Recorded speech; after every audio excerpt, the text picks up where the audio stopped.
Welcome back to my YouTube channel. You're looking good. So I have now been in quarantine here in a facility in South Korea for 4 days, and I feel as though I have a pretty good idea of how I can help people coming to Korea survive quarantine. So this is my guide to surviving quarantine in South Korea. So the first thing that I want to say is that it's honestly not that bad. I have seen so many posts and YouTube videos and reels, everything, all the young people things these days saying that quarantining is so awful. Oh my god, I hate it. My life is awful. I'm so bored. It's honestly not that bad. I can promise you it's not that bad. So the first thing that I would suggest when you get to your room is to take the next 24 to 48 hours to just get acclimated to the time zone. Don't do anything other than just relax. Let yourself ease into the new time. And you've been, I'm guessing, flying for a pretty long period of time. You must be exhausted. Let your body just relax. That is something that I wish I had done when I first landed and did not do. So I'm 4 days into being here in Korea and my sleep schedule is still, I don't have a sleep schedule. The next thing that I want to let you guys know are things that are missing from my facility. The big one being conditioner, okay? There is no conditioner in, I want to say, about half of the facilities from what I have heard. I have a friend who's in another place right now. She has no conditioner. So if you are someone who takes hair care really seriously, there's no conditioner. Get yourself a cute little travel-sized conditioner. You're going to thank me later, I promise.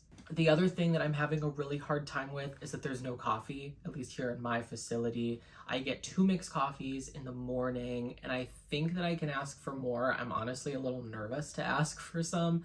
I wish that I had brought some coffee, some pour-over coffee, or some mixed coffee myself, because I'm having wild caffeine withdrawals. Oh my god, I need coffee so bad. If you have food allergies or you have certain dietary restrictions, when you get to the facility, they do give you a piece of paper where you're able to write in and select meal options. It's very basic. It's like, I don't eat beef, or I'm allergic to X, Y, and Z. But for pickier eaters, I'd like to think that I'm sort of like in between being picky and not being picky.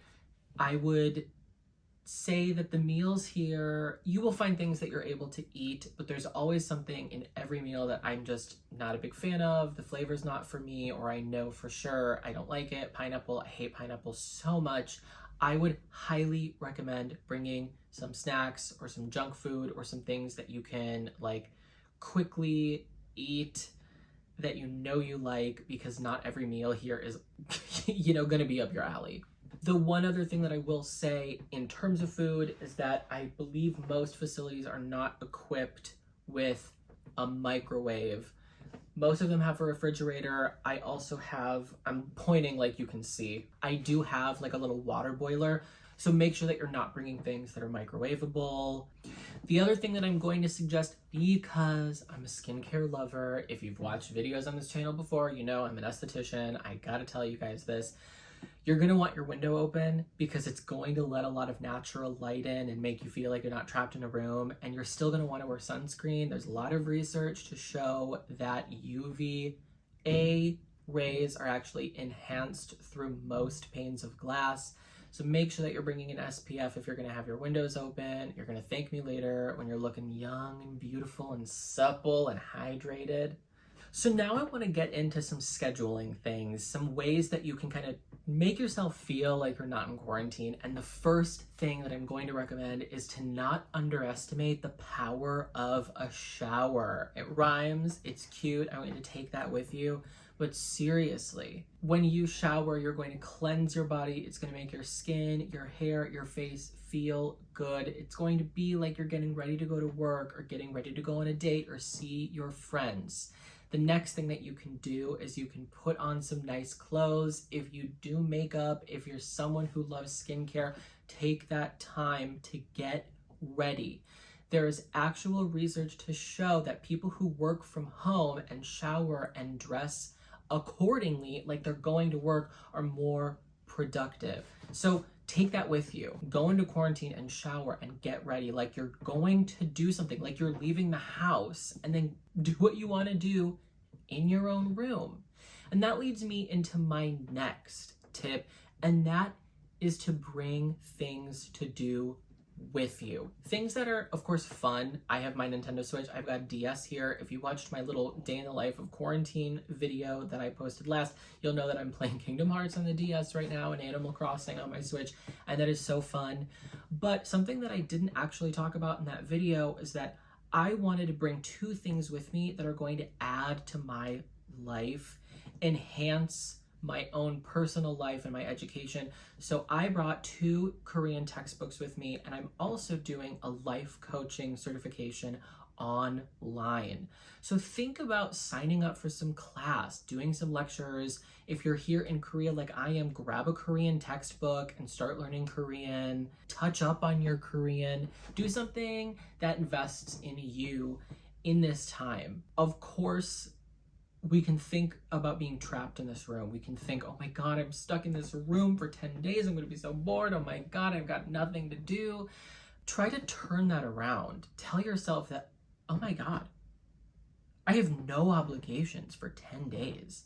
I can do that project I've always wanted. I could start that YouTube channel I've always wanted. When you find something to do like that, the time is going to go a lot faster.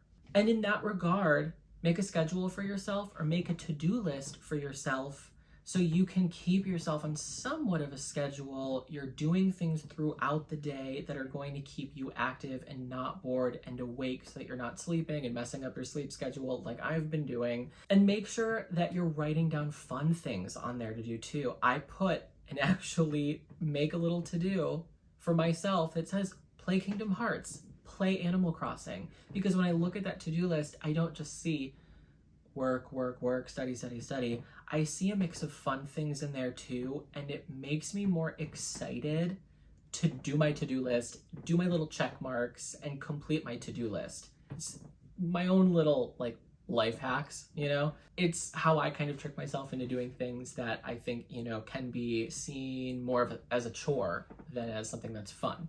And then the last thing is just something kind of fun that I'm having a really hard time with, but I'm very thankful I'm doing right now. When you arrive, you're given a bag of snacks. You'll get some ramen, you'll get some chocolate, you'll get some candy, and some other things. It's different from facility to facility, but you're not going to get many of those snacks. You might get some cute, chocolatey, desserty-like things in, you know, a meal a day. But unless you ask for more, you're not going to get that many. So try to portion those things out, especially if there's a meal that you really don't like. Go to your snack bin, make that ramen, make that soup. Maybe there's a dessert item that you just really didn't care for. You've got that little chocolate cake thing. Or maybe you had a really productive day and you just want to celebrate and treat yourself. You're going to be really happy that you have that oh yes. That's the name of one of the cakes that I keep getting here in my facility. It's a cute little chocolate cake. When I had a really, really good day 2 days ago, I ate it to celebrate and I was really happy that I had it then. So everyone, those are my tips on surviving in quarantine. I really hope that they help. And if you have any ways that you're surviving in quarantine, how you survived in quarantine, let me know in the comments because I am here for another week. So I'm looking for more ways to use my time to better myself and be productive and just make the best out of this weird situation. Like and subscribe to support the channel, and I will see you guys in my next video. Thank you!